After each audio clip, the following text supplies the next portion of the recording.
emperyalizm batılı bir kavramdır. Ve batının dışarıya açılımını ifade eder.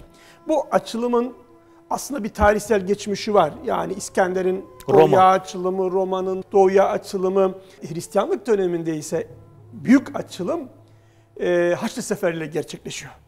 Biz burada Haçlı Seferlerinde tabiri caizse onlara tarihi bir ders veriyoruz. O Emin Maluf'un ifadesiyle, kendisi de Hristiyan, Selahaddin diyor bir Haçlı şövalyesini Şam pazarlarında 8'ini bir ipe bağlayıp tanesini 3 dinardan sattığı gün bir tür tarihin serüvenini değiştirdi. Çok güzel ifade ama hani şövalyelik çok kutsal, değerli çok bir şey büyük Batı'da. Bir onur. İnanılmaz büyük bir şey. Kasıtla 8'er tanesini bir ipe bağlıyor. Evet.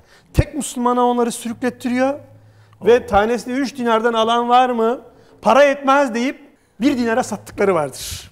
Korkunç bir şey ama. 1 dinara satıyor gerçekten yani.